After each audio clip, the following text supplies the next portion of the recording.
Indonesia ने अभी हाल ही में ये डिक्लेयर करा था कि वो पाम ऑयल का एक्सपोर्ट जो है बैन कर देगा, और ये बैन अप्लाई होना था 28 अप्रैल 2022 से।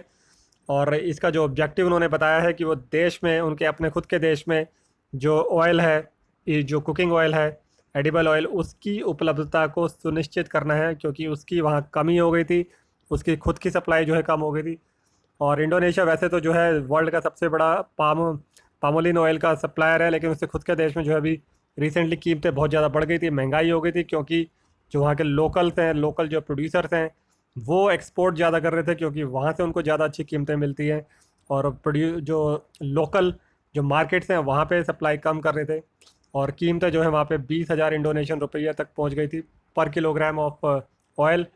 तो सरकार ये चाहती थी कि वो 14,000 रुपये के नीचे नीचे रहे, इसलिए उन्होंने अभी ये जो है रिसेंटली ये बैन का फ़ैसला लिया है। देखिए, जो पाम ऑयल होता है वो काफ़ी ज़्यादा वाइडली यूज़ होने वाला वेजिटेबल ऑयल है पूरे वर्ल्ड में, और इसका इम्पैक्ट बाकी कंट्रीज़ में तो पड़ेगा ही, लेकिन इंडिया के ऊपर ज़्यादा पड़ने के चांसेस हैं, क्योंकि इंडिया इसका जो है बहुत ही बड़ा इम्पोर्टर है।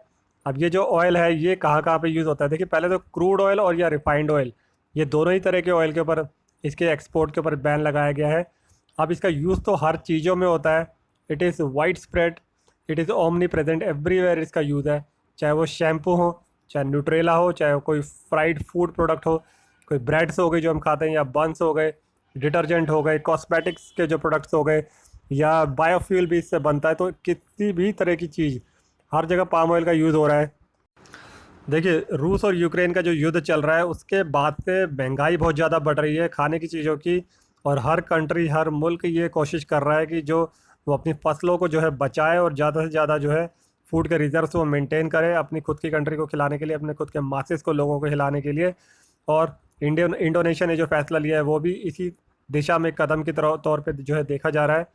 और अंतर्राष्ट्रीय बाज़ार में सोयाबीन के तेल की कीमतें भी बहुत ज़्यादा बढ़ गई हैं, क्योंकि इंडोनेशिया ने ये फैसला लिया है। देखिए, सूरजमुखी का जो तेल होता है उसका यूक्रेन जो है दुनिया का सबसे बड़ा उत्पादक था, सबसे बड़ा प्रोड्यूसर था, लेकिन वॉर होने की वजह से उसका जो एक्सपोर्ट है वो पूरी तरह से इम्पैक्ट हो गया है। और 76% जो सूरजमुखी का तेल है वो ब्लैक सी के रास्ते से होता था, लेकिन यूक्रेन पे अब रूस ने जो अटैक किया है उससे पूरा का पूरा बिजनेस जो है वो डिस्टर्ब हो गया है। और लोगों को अब उम्मीद है कि सूरजमुखी का जो तेल है उसका एक ऑल्टरनेटिव या तो सोयाबीन ऑयल हो सकता है या पाम ऑयल हो सकता है। लेकिन पाम ऑयल के ऊपर भी इंडोनेशिया ने जो है एक इम्पैक्ट डाला है, क्योंकि उसने अब इसको एक्सपोर्ट ना करने का फैसला लिया है। देखिए, रसोई में जो हमारे इस्तेमाल होता है वो सोयाबीन का तेल को पाम ऑयल के तौर पे आप जो है इसको रिप्लेस कर सकते हैं। अब ये जो कुछ हफ्ते पहले जो वेजिटेबल ऑयल था, उसका अर्जेंटीना भी बहुत बड़ा सप्लायर था सोयाबीन के तेल का, और उसके जो एक्सपोर्टर्स हैं, जो वहाँ के व्यापारी हैं, उन्होंने बोला कि इससे देश की जो इकॉनमी है उसको बहुत बड़ा इम्पैक्ट पड़ेगा, तो ऐसा नहीं करना चाहिए था। इससे बाकी के जो कंज्यूमर कंट्रीज़ हैं वो अमेरिका और ब्राज़ील की तरफ जो शिफ्ट हो जाएंगे। और इसी बीच यूनाइटेड नेशंस ने, यानी कि संयुक्त राष्ट्र ने भी कंट्रीज से वर्ल्ड वाइड जो है अपील करी है कि वो भी जो है अंतर्राष्ट्रीय स्तर पर बिजनेस को एज इट इज़ चलते रहने दें, क्योंकि ऑलरेडी जो महामारी है उससे सप्लाई चेन बहुत ज़्यादा डिस्टर्ब हुई है।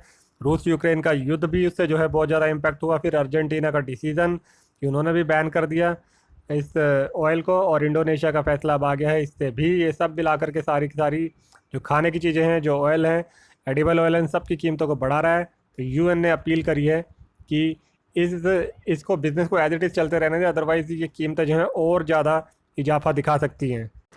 भारत की अगर बात करें तो भारत जो है हर साल लगभग 1.3 करोड़ टन जो है रसोई के तेल का आयात करता है, इंपोर्ट करता है, और इसका 63% जो है, यानी कि लगभग 8.5 लाख टन वो पाम ऑयल इंपोर्ट करता है। और ये बहुत ही बड़ा जो इसका बहुत बड़ा हिस्सा है इस टोटल इंपोर्ट का, वो इंडोनेशिया से ख़रीदा जाता है।